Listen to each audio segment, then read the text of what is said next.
Hello all, welcome and welcome back to my YouTube channel. आज के इस video में हम हिंदी का गद्य साहित्य डॉक्टर रामचंद्र तिवारी की पुस्तक से प्रेमचंदोत्तर उपन्यास के आधुनिकता बोध वाले सेक्शन से संबंधित प्रश्नों को देखेंगे।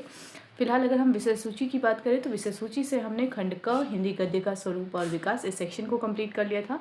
खंड ख हिंदी गद्य की विधाओं का विकास इस सेक्शन से हमने निबंध साहित्य का विकास इस सेक्शन को कंप्लीट कर लिया था। हिंदी आलोचना का विकास इस सेक्शन को भी कंप्लीट कर लिया था। हिंदी आलोचना का विकास के बाद हमने हिंदी उपन्यासों का विकास इस सेक्शन को प्रारंभ किया था। इस सेक्शन से भी हमने कुछ उपशीर्षकों को कंप्लीट कर लिया था। हम थे प्रेमचंदोत्तर उपन्यास आधुनिकता बोध के विविध स्तर में, ठीक है। और हमने पिछले कुछ वीडियोस में जो आधुनिकता बोध वाला जो थंबनेल में आप सेक्शन देख रहे हैं वो इन्हीं रचनाकारों से संबंधित उपन्यासों के विषय में है, ठीक है। तो आज हम प्रारंभ करने वाले हैं जिस रचनाकार से, वो है राजकुमार राकेश, ठीक है। तो हम कोशिश करेंगे कि ये 2 से 3 वीडियोस में ये सेक्शन हमारा जल्द ही कंप्लीट हो जाए। तो फिलहाल स्टार्ट करते हैं राजकुमार राकेश के उपन्यासों को देखना। आज के रचनाकार हैं राजकुमार राकेश। इनके उपन्यासों को हम देख लेते हैं। हवेली से बाहर प्रकाशन वर्ष 2001, निर्वासित प्रेतों की जीवनी प्रकाशन वर्ष 2013, धर्मक्षेत्र 2014, कंदील 2015, अश्वत्थामा नाम का हाथी 2023। पहला प्रश्न है, अश्वत्थामा नाम का हाथी 2023 किस उपन्यासकार की रचना है? तो अभी हमने देखा राजकुमार राकेश इसका सही उत्तर होगा, ठीक है। अगले रचनाकार हैं तेजिंदर। तेजिंदर के उपन्यासों को भी देख लेते हैं।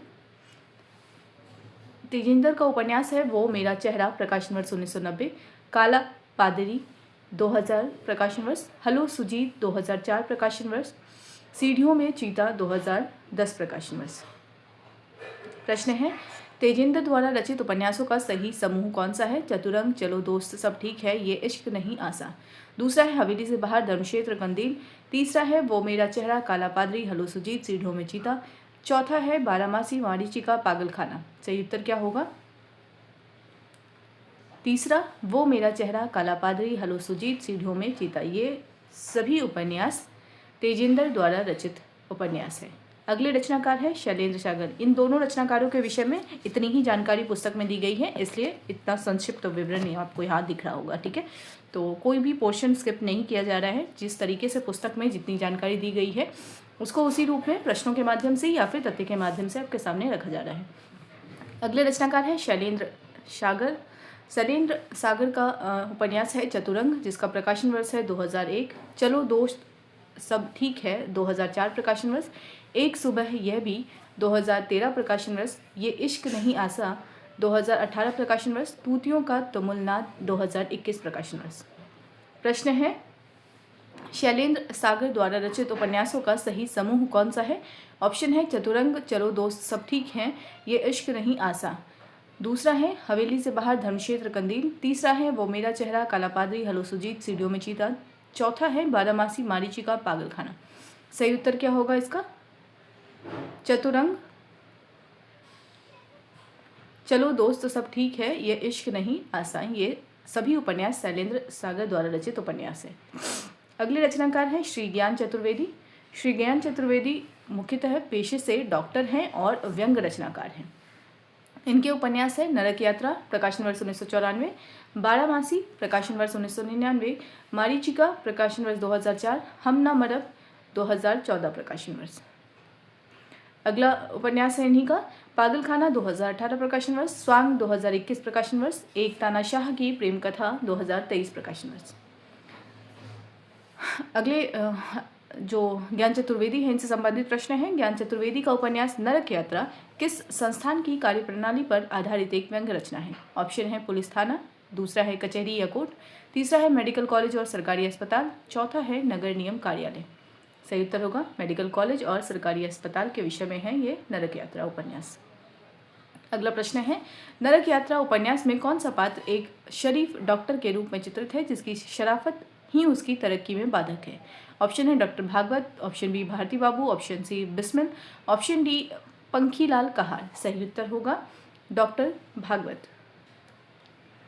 प्रश्न है, नरक यात्रा एक मेडिकल कॉलेज से जुड़े सरकारी अस्पताल को केंद्र में रखकर लिखा गया है। पूरा उपन्यास राग दरबारी की तर्ज पर एक व्यंग्य रचना है। लेखक की दृष्टि में गरीब आदमी के लिए यह अस्पताल ही नरक है। अस्पताल में अलग अलग स्वभाव और योग्यता के डॉक्टर हैं, किंतु गरीबी के शोषण में सभी एक जैसे हैं। जूनियर डॉक्टर हैं जो प्रोफेसरों के चपरासी और मरीजों के बाप हैं। भारती बाबू, ड्राइवर, रसोईया, सभी का लक्ष्य पैसा बटोरना है। हवलदार तो पोस्टमार्टम कराने के लिए आने वालों को मार मारकर जबरदस्ती पैसा वसूल करता है। महिला कर्मचारियों के यौन शोषण की बात ही अलग है। इस पूरे नरक कुंड में डॉक्टर भागवत जैसे एक दो शरीफ डॉक्टर भी हैं, किंतु उनकी तरक्की इसलिए नहीं हो पाती कि वे शरीफ हैं। श्री ज्ञान चतुर्वेदी ने अपने ही पेशे में व्याप्त विसंगतियों को उभार कर साहस का काम किया है। विषय वस्तु की नवीनता और व्यंग्य की तीखी धार ने उपन्यास को एक विशिष्ट कृति बना दिया है। अगला प्रश्न है, बारामासी उपन्यास में किस क्षेत्र के एक निम्न मध्यवर्गीय परिवार की कहानी और वहां के विकृत विकास का चित्रण है? ऑप्शन है पूर्वांचल, ऑप्शन बी है बुंदेलखंड यानी अलीपुरा कस्बा, ऑप्शन सी है मगध, ऑप्शन डी है मारवाड़। सही उत्तर होगा बुंदेलखंड, अलीपुरा कस्बा। ठीक है, बारामासी उपन्यास में किस क्षेत्र का वर्णन है?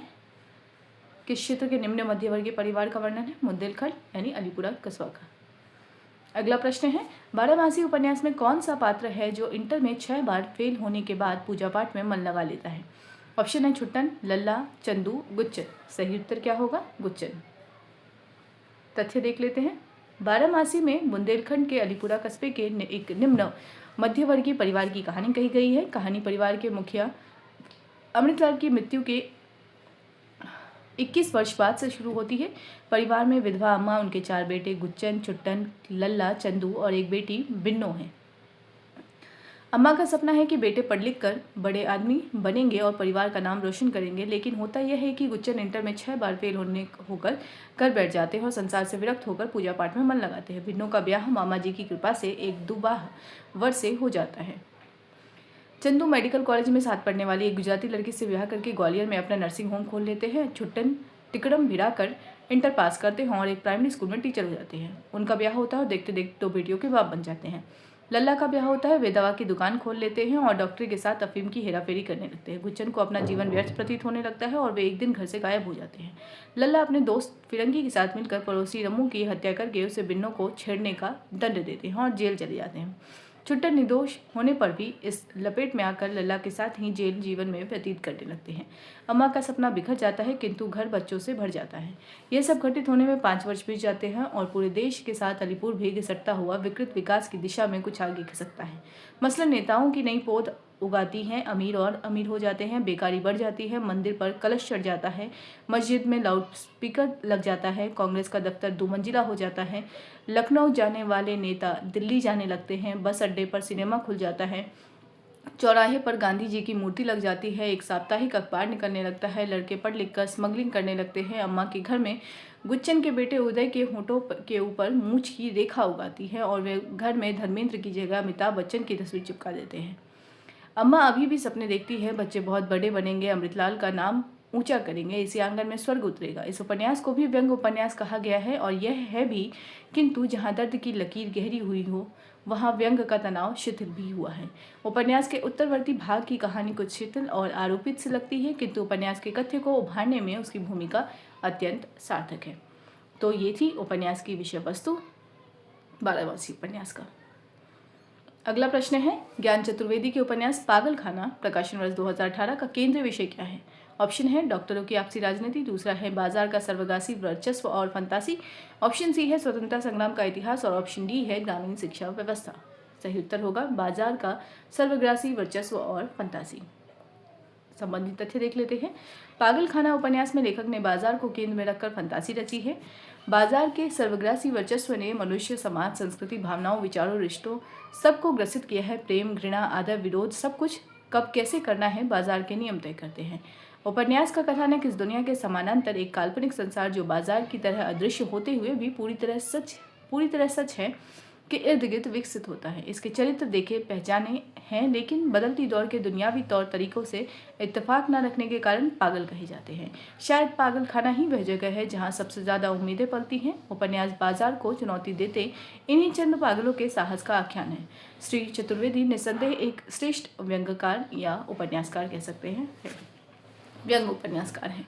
अगला प्रश्न है, स्वांग 2021 प्रकाशन वर्ष है। उपन्यास के संदर्भ में किसने कहा है कि इस उपन्यास में सारा हिंदुस्तान समाहित है? ऑप्शन है ललित श्रीमाली, ऑप्शन बी शैलेंद्र सागर, ऑप्शन सी राजकुमार राकेश और ऑप्शन डी तेजेंद्र। सही उत्तर होगा ललित श्रीमाली। स्वांग उपन्यास के संदर्भ में कहती हैं कि इस उपन्यास में सारा हिंदुस्तान समाहित है। तथ्य देख लेते हैं। इस उपन्यास पर डॉक्टर ललित श्रीमाली की टिप्पणी महत्वपूर्ण है, यानी स्वांग उपन्यास के संदर्भ में ललित श्रीमाली ने टिप्पणी की है। क्या की है? इस उपन्यास में सारा हिंदुस्तान समाहित है। शिक्षा व्यवस्था में पिसते हुए नन्हे मात साहब यानी कुशवाहा है। केंद्र में पंडित जी हैं। पत्रकारिता और दलाली के गठजोड़ के प्रतीक बिस्मिल है। नेतागिरी में कमीनेपन की पंडित जी से होड़ करते हुए पिछड़ों के नेता पंखीलाल कहार हैं। साथ ही अपोलो जैसे पात्र भी हैं जो तमंचे वाला सुप्रीम कोर्ट हरदम अपने जेब में लिए फिरते हैं। सपने में भी तमंचा साथ लिए ही रहते हैं। अपराधियों का महिमा मंडन अपनी शान समझने वाले चौहान साहब हैं तो पत्नी की नियमित पिटाई करने वाले पटवारी भी हैं जो उस पुनीत कार्य को ही अपना परम दायित्व मानते हैं। सभी जगह ऐसा ही चल रहा है। इसके जो पात्र हैं वे हमें हमारे आसपास ही मिल जाते हैं। इसमें केवल कोटरा का या बुंदेलखंड का ही नहीं, पूरे देश का यथार्थ है। ठीक है, तो ये आपके लिए महत्वपूर्ण एक तरीके से देखा जाए तो ये अंश है। और स्वांग उपन्यास के विषय में श्री माली का यह कथन यानी डॉक्टर ललित श्रीमाली का यह कथन महत्वपूर्ण है। ठीक है, अगला प्रश्न है, स्वांग उपन्यास का कथानायक बुंदेलखंड के किस गांव को केंद्र में रखकर बुना गया है? सही उत्तर क्या होगा? कोटरा। अभी हमने तथ्य में देखा। संबंधित तथ्य देख लेते हैं। स्वांग 2021 उपन्यास का केंद्र बुंदेलखंड का एक गांव कोटरा है जहां अपराध की लगभग स्वीकारता है। इस उपन्यास का वितान बहुत बड़ा है। इसमें बुंदेलखंड के प्रसिद्ध लोक नाट्य स्वांग की तरह न मंच न पर्दा न कोई वेशभूषा, बस अभिनय की अभिलाषा। उपन्यास का हर पात्र इस स्वांग में बखूबी अभिनय कर रहा है। इसमें लेखक ने बिना पर्दे के ही भारतीय समाज की सच्चाई को पाठकों के सामने प्रस्तुत किया है। अगला प्रश्न है, लेखक ने बिना पर्दे के ही भारतीय समाज की सच्चाई को पाठकों के सामने प्रस्तुत किया है। यह कथन किस उपन्यास के लिए प्रयुक्त हुआ है? सही उत्तर क्या हो जाएगा? स्वांग के लिए प्रयुक्त हुआ। अभी हमने देखा तथ्य में। एक उपन्यास और है इनका, मारीचिका उपन्यास में ज्ञान चतुर्वेदी ने व्यंग्यात्मक रूपक के माध्यम से निरंकुश शासन के अंतर्गत दबी पिसी जनता के दुख दर्द का पर्दाफाश किया है। निश्चय ही यह उपन्यास भाषा शैली और तकनीक सभी दृष्टियों से परंपरा से हटकर है। पठनीयता इसकी एक अतिरिक्त विशेषता है। अगले रचनाकार है प्रियमवद। प्रियमवद के उपन्यास है वे वहाँ कैद हैं, प्रकाशन वर्ष 1994। परछाई नाच, प्रकाशन वर्ष 2000। छुट्टी के दिन का कोरस 2009 प्रकाशन वर्ष। धर्मस्थल 2011 प्रकाशन वर्ष। एक मृत्यु की प्रतीक्षा में सुनी गई सिम्फनी 2024 प्रकाशन वर्ष। प्रियमवद के उपन्यासों को एक बार देख लेते हैं फिर से।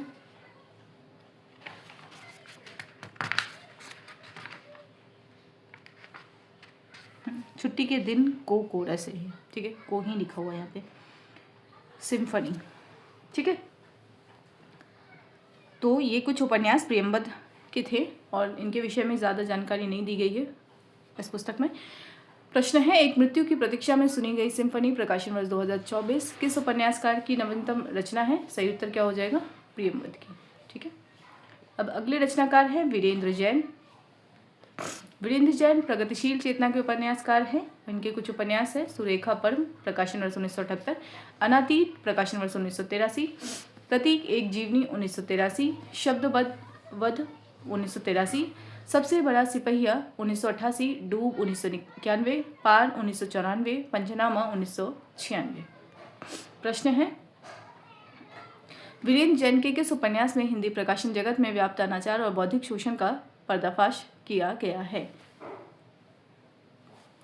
सही उत्तर क्या होगा? शब्दवध उपन्यास में।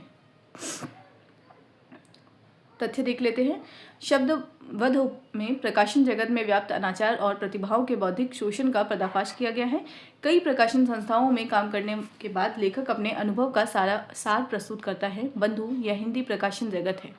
कभी यहाँ साहित्यकार पूजे जाते थे। प्रकाशन व्यवसाय तब सरस्वती की पूजा माना जाता था, अब इसे चलाते हैं शुद्ध बनिए।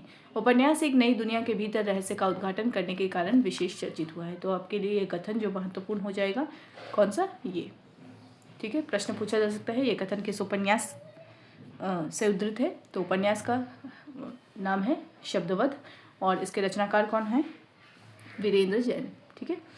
अगला प्रश्न है, सबसे बड़ा सिपहिया उपन्यास का मूल विषय क्या है? ऑप्शन है गांव का विस्थापन, ऑप्शन बी है पुलिस तंत्र का क्रूर और अमानवीय पक्ष, ऑप्शन सी है अनाथाश्रम की व्यवस्था, ऑप्शन डी है आदिवासी जीवन का संघर्ष। सही उत्तर हो जाएगा पुलिस तंत्र का क्रूर और अमानवीय पक्ष। प्रश्न का तथ्य देख लेते हैं। सबसे बड़ा सिपहिया में भारतीय शासन व्यवस्था के एक प्रमुख स्तंभ पुलिस तंत्र के अंतर्गत इंस्पेक्टर जनरल से लेकर थानाध्यक्ष और सिपाही तक के क्रूर और अमानवीय पक्ष का रेशा रेशा उधेड़ कर रख दिया गया है। उपन्यास का महत्व व्यवस्था के घिनौने चेहरे को मुखौटा विहीन करने के कारण है। अगला प्रश्न है, डूब उपन्यास किस नदी पर बनने वाली राजघाट बांध परियोजना और उससे विस्थापित लड़ैया गांव की त्रासदी पर आधारित है? ऑप्शन है बेतिया नदी, ऑप्शन बी है कल्याणी नदी, ऑप्शन सी है चंबल नदी, ऑप्शन डी है नर्मदा नदी। सही उत्तर होगा बेतिया नदी। अगला प्रश्न है, डूब उपन्यास में गांव की आत्मा के प्रतीक के रूप में किस पात्र को चित्रित किया गया है जो सरकार को महालाबरी या झूठी कहता है? ऑप्शन है राम दुलारे, ऑप्शन बी है अरविंद पांडे, ऑप्शन सी है माते, ऑप्शन डी है कैलाश महाराज। सही उत्तर होगा माते। अगला प्रश्न है, डूब उपन्यास के अनुसार बांध परियोजना किस देश के सहयोग से पूरी होने वाली थी? ऑप्शन है अमेरिका, जर्मनी, रूस, जापान। सही उत्तर होगा रूस के सहयोग से पूरी होने वाली थी। संबंधित तथ्य देख लेते हैं। डूब आपका सर्वाधिक प्रसिद्ध उपन्यास है, किनका? वीरेंद्र जैन का। यह चंदेरी राज की सीमा में तीन तरफ से पहाड़ और एक तरफ से बेतिया नदी से घिरे लड़ैया गांव को केंद्र में रखकर लिखा गया है। देश के प्रथम प्रधानमंत्री जवाहरलाल नेहरू ने बेतिया नदी पर राजघाट बांध परियोजना का स्वप्न देखा था। यह परियोजना रूस के सहयोग से पूरी होने वाली थी। लड़ैया गांव इस परियोजना के डूब क्षेत्र में आ गया था। नेहरू के समय में यह परियोजना स्थगित रही। इंदिरा जी ने इसका शिलान्यास किया, किंतु काम आगे नहीं बढ़ा। 30 वर्षों तक परियोजना लटकी रही।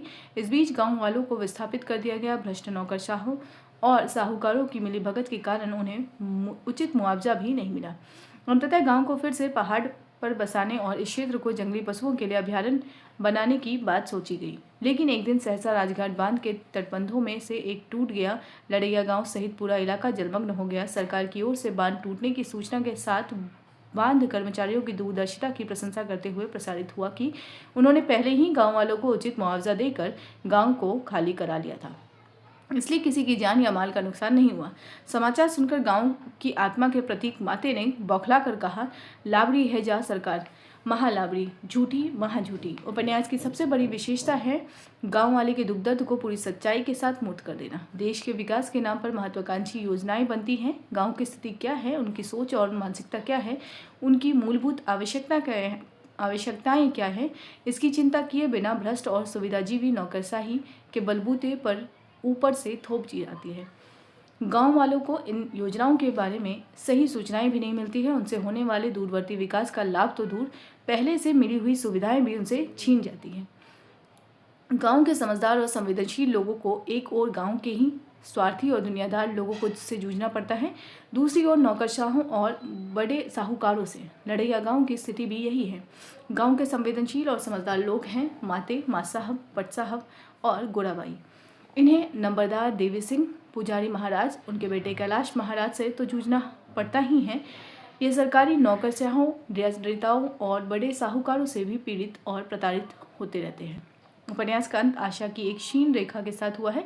बैंक कर्मचारी अरविंद पांडे गोराबाई के इंजीनियर पुत्र राम दुलारे के आगमन की सूचना देने के साथ कहता है, माते आप ठीक कहते हैं, मगर आप निराश न होइए, हम हैं ना आपकी ओर से आवाज़ उठाने वाले।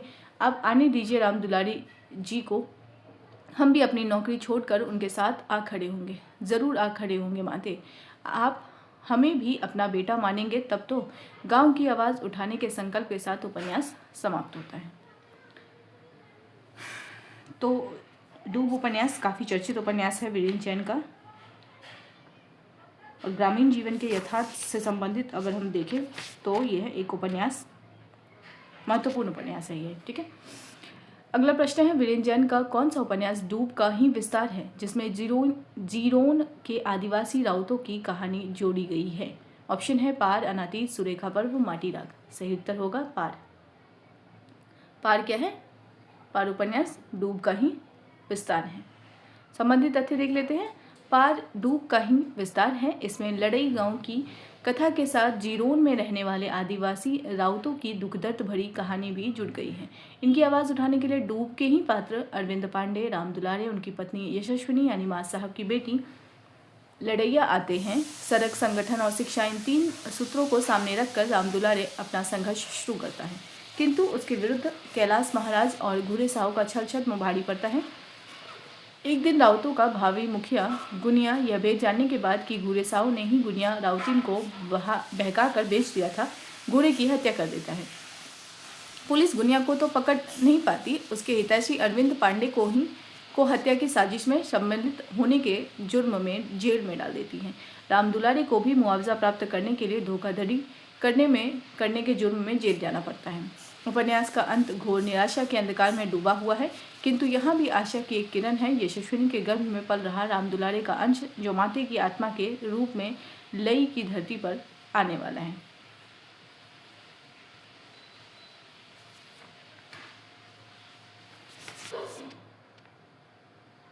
लड़ई, ठीक है, यहाँ लई हो गया है।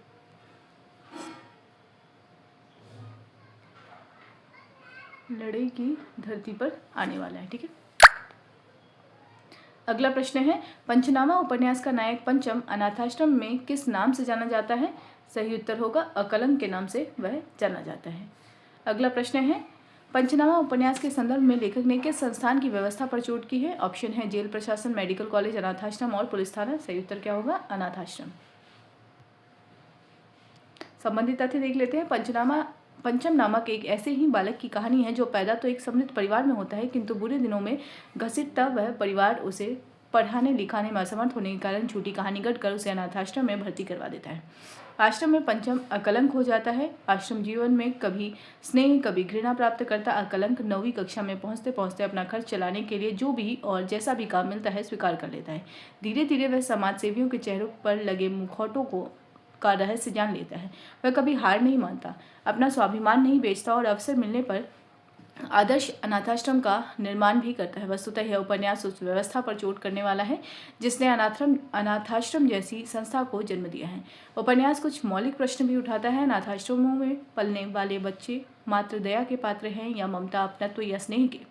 उनके जीवन की सार्थकता क्या है? समाज की दया पर जीना या स्वाभिमान के साथ खड़े होकर अपना हक प्राप्त करना? उपन्यास में कुछ बातें खटकती हैं। पहले तो यह कि कथानायक पंचम के जीवन में एक के बाद दूसरे ऐसे अनेक संयोग घटित होते हैं जो सहज और स्वाभाविक नहीं लगते।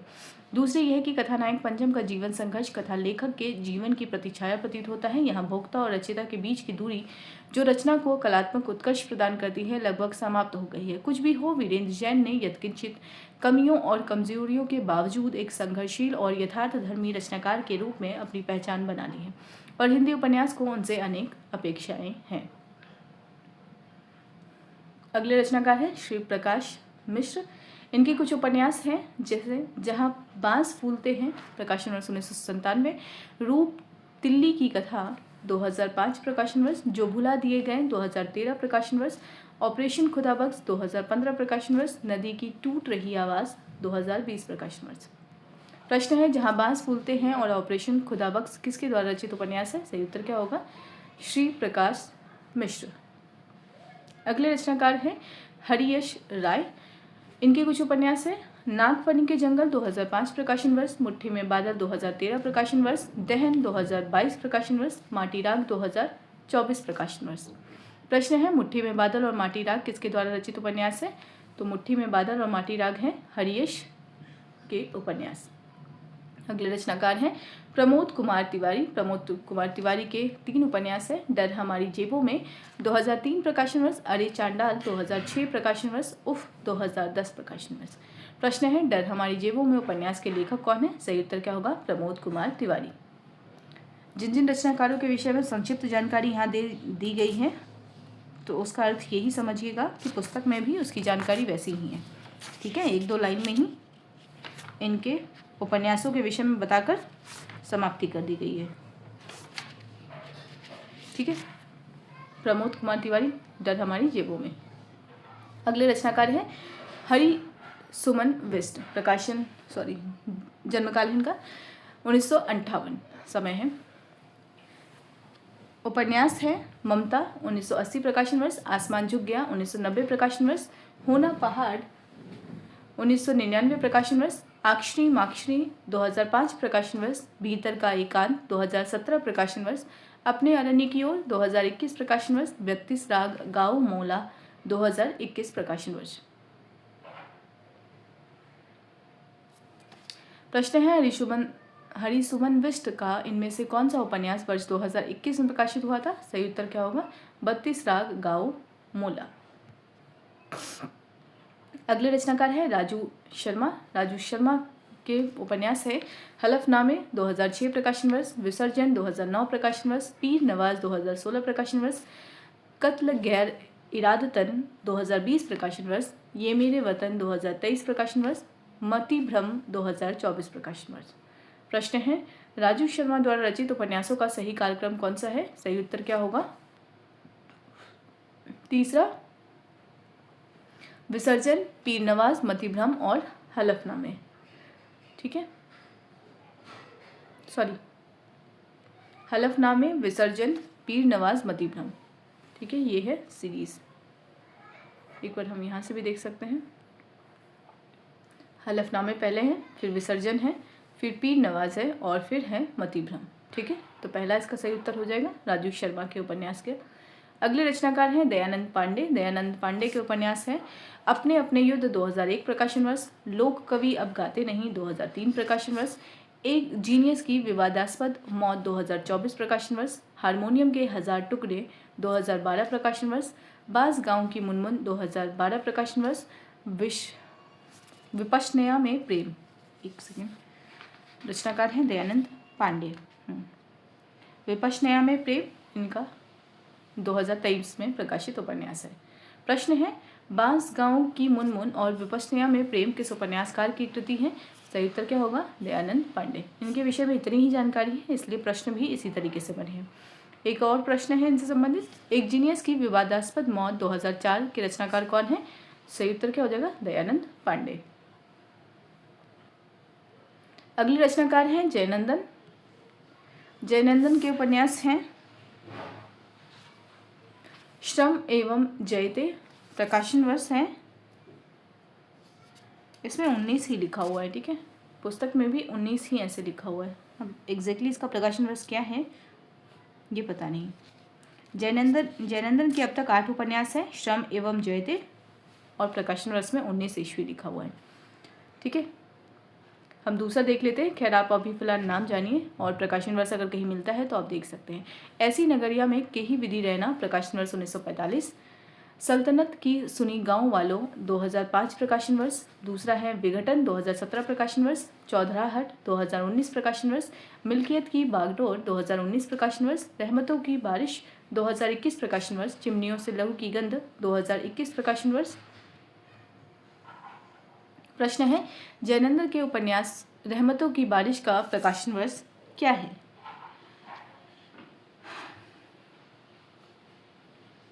सही उत्तर क्या होगा? 2021 प्रकाशन वर्ष है। रहमतों की बारिश का 2021 प्रकाशन वर्ष है। अगला प्रश्न है निम्नलिखित में से कौन सा मिलान गलत है? ऑप्शन है प्रमोद कुमार तिवारी का अरे चांडाल, ऑप्शन बी है राजू शर्मा का ये मेरे वतन, ऑप्शन सी है हरिसुमन बिष्ट का ममता, ऑप्शन डी है जयनंदन हारमोनियम के 1000 टुकड़े। सही उत्तर क्या होगा कि गलत कौन सा है? ये वाला ऑप्शन गलत है, क्योंकि हारमोनियम के 1000 टुकड़े ये दयानंद पांडे का उपन्यास है। ठीक है, दयानंद पांडे ने लिखा है हारमोनियम के 1000 टुकड़े। ममता हरिसुमन बिष्ट का है, राजू शर्मा का है ये मेरे वतन, और चांडाल प्रमोद कुमार तिवारी का है। ठीक है, अरे चांडाल। अगला प्रश्न है संतोष दीक्षित का। संतोष दीक्षित का समय है 1959। ऑप्शन 3 उपन्यास इनके कैलिडोस्कोप 2009 प्रकाशन वर्ष, घर बाहर 2020 प्रकाशन वर्ष, बैल की आंख 2023 प्रकाशन वर्ष। प्रश्न है संतोष दीक्षित के किस उपन्यास में संतु उर्फ सत्येंद्र दुबे की जीवन कथा का वर्णन है? ऑप्शन है घर बाहर, बैल की आंख, कैलिडोस्कोप और महासमर की झांझ। हालांकि महासमर किसान जिनका उपन्यास नहीं है, लेकिन ऑप्शन में डाल दिया है मैंने। कैलिडोस्कोप में संतू उर्फ सत्येंद्र दुबे की कथा वर्णित है। अगला प्रश्न है, उपन्यास कैलिडोस्कोप जिसका प्रकाशन वर्ष 2009 है, इसकी विषय वस्तु क्या है? सही उत्तर क्या होगा? 1960 के बाद के भारत के सुख दुख और सामाजिक कसाहट को इस उपन्यास में चित्रित किया गया है। प्रश्न देख लिया हमने, तथ्य देख लेते हैं। तथ्य में है कैलिडोस्कोप की विषय वस्तु। कैलिडोस्कोप प्रकाशन वर्ष 2009 उपन्यास महत्वपूर्ण है। इसमें बिहार के कस्बानुमा गांव में पले बढ़े एक समान नौजवान संतू उर्फ सत्येंद्र दुबे का जिंदगीनामा है, लेकिन यह एक ऐसा कैलिडोस्कोप भी है जिसमें हम सन 1960 के बाद के भारत के सुख दुख की मार्मिक तस्वीरें भी देख सकते हैं। यह वह समय था जब भारतीय समाज का अंतःकरण तरह तरह की कसमसाहटों से जूझ रहा था। एक तरफ परंपरा की मार थी तो दूसरी तरफ मुक्ति की आकुलता। अपनी खुली आंखों से देखते हुए समाज के यथार्थ को संतू उर्फ सत्येंद्र दुबे बड़ा होता है और तथा यह पाता है कि उसके सामने एक लक्ष्यहीन आदर्शविहीन जीवन के अलावा और कुछ नहीं है। संतोष दीक्षित की इस महत्वाकांक्षी उपन्यास की परिणति एक शोक कथा के रूप में होती है। इस उपन्यास में अति साधारण लोगों के जीवन के अति सामान्य जीवन प्रसंगों को लेकर उपन्यास की रचना कथाकार ने की है। अगले रचनाकार हैं राकेश कुमार सिंह। राकेश कुमार सिंह से हम अगले वीडियो में प्रारंभ करेंगे प्रश्नों को देखना। फिलहाल इस वीडियो को यहीं पे एंड करते हैं। वीडियो को एंड तक देखने के लिए थैंक यू सो मच।